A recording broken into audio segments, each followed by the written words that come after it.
మన ఇండియాలో మనం స్ట్రే డాగ్స్ని చూస్తూ ఉంటాం. అట్లానే దుబాయ్లో ఎక్కువగా స్ట్రే క్యాట్స్ని మనం చూస్తూ ఉంటాం.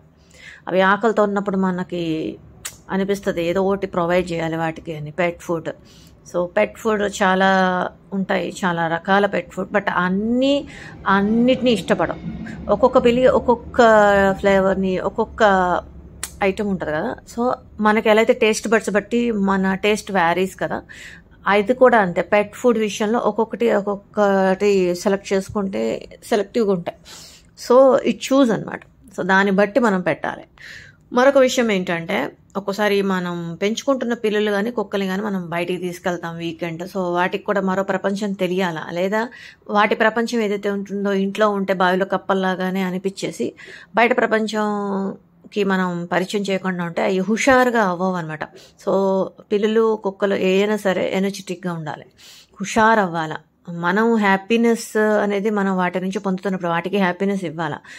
బట్ పక్షుల్ని ఎవరైతే పంజరంలో పెడతారో నేను చాలా యాంటీ వాటికి, ఆ కాన్సెప్ట్కి. చిన్న కేజీలో ఒక 4-5 పక్షుల్ని పెట్టేస్తున్నారు. వాటికి ఎగరాలని ఉంటుంది. ఇప్పుడు ఎక్స్ప్లోర్ అంటారు కదా, అట్లానే మనుషులకి ఎలా అయితే ఎక్స్ప్లోర్ చేయాలని ఉంటుందో, ఫ్రీడమ్ ఇంపార్టెంట్, పక్షులకి ఇంకా ఇంపార్టెంట్. సో వింగ్స్ అనేవి, రెక్కలు ఎందుకు ఇచ్చాడు? కేజీలో బంధించమని ఇవ్వలేదు కదా. సో రెక్కలు ఉన్నవి టు ఫ్లై. అట్లానే ఏ జంతువుకైనా సరే ఒక క్వాలిటీ ఉంటుంది. ఆ క్వాలిటీని కంపల్సరీ ఇష్టపడుతుంది ఆ జంతువు. ఆ క్వాలిటీకి మనం యాంటీగా చేసేసి దానికి నువ్వు పంజరంలో కూర్చో, నాకు నేత్రానందం ఇవ్వంటాం కూడా తప్పే అనమాట. ఏదైనా సరే మనం పెంచుకుంటున్నప్పుడు దానికి తగ్గట్టుగా అనుగుణంగా వాతావరణాన్ని మనం క్రియేట్ చేయనప్పుడు, అలాంటి వాతావరణాన్ని మనం క్రియేట్ చేయని పక్షంలో పెంచుకోవటం కరెక్ట్ కాదు. ఇప్పటికీ మా ఇంట్లో ఇంతకు ముందు నుంచి చూస్తే కొన్నేళ్ల క్రితం నుంచి ఎన్నో క్యాట్స్ని పెంచాం మేము. అండ్ ఆ క్యాట్స్కి ఏంటంటే 3 నెలలకు ఒకసారి, అంటే ఆడపిల్లలకి 3 నెలలకు ఒకసారి మినిమం 5 or 6 కిటన్స్ వస్తాయి అన్నమాట బయటికి. సో అలా వాటికి పుట్టిన పిల్లల్ని పెంచాము. అలా లెక్క పెట్టుకుంటే కిటన్స్ అండ్ క్యాట్స్ అలా 12. సో మోర్ దెన్ 12 క్యాట్స్ ఉన్నట్టే మాకు ఇంట్లో.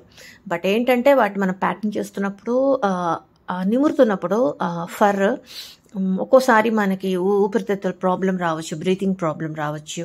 సో కొన్ని ఇష్యూస్ వస్తూనే ఉంటాయి.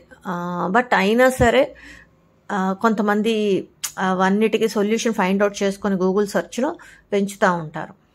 ఇకపోతే మనం కార్లో వెళ్తూ డ్రైవ్ త్రూ లాగా, మనకి అంటే అమెరికాలో మనం కాఫీ మనం ఏదైతే ఆర్డర్ చేసుకుంటామో డ్రైవ్ త్రూ లాగా, ఇక్కడ డ్రైవ్ త్రూ ఏటీఎం లాగా మనం కార్లోనే కూర్చొని ఏటీఎంలో క్యాష్ డ్రా చేసుకోవాలి అనుకుంటే కూడా ఇక్కడ కొన్ని చోట్ల ఉంటాయి అన్నమాట. సో ఈ గవర్నమెంట్ ప్రొవైడ్ చేస్తుంది. ఇది వచ్చేసి నిన్న మేము వెళ్ళిన చోట, అంటే చాలాసార్లు వెళ్ళానులేండి, మమ్జార్ బీచ్. యాక్చువల్గా మేము 2013 ఆగస్ట్ నుంచి ఉంటున్నాం. ఇంతకుముందు అమెరికాలో 1.5 year ఉండి వచ్చాం. సో ఇది వచ్చేసి మనం బయట నుంచొని ఏటీఎంలో డ్రా చేసుకోకుండా, లేదా ఏటీఎం సెంటర్కి వెళ్ళకుండా బయటే ఉంటుంది ఇది. మనం లోపల ఉంటాం. సో మనం కార్లో ఉండి డ్రైవ్ త్రూ క్యాష్ విత్డ్రా చేసుకోవచ్చు అనమాట. సో ఇక్కడ వచ్చేసి 100 dirhams అంటే ఇప్పుడు ఒక్కోసారి 1 dirham 23 rupees ఉండొచ్చు.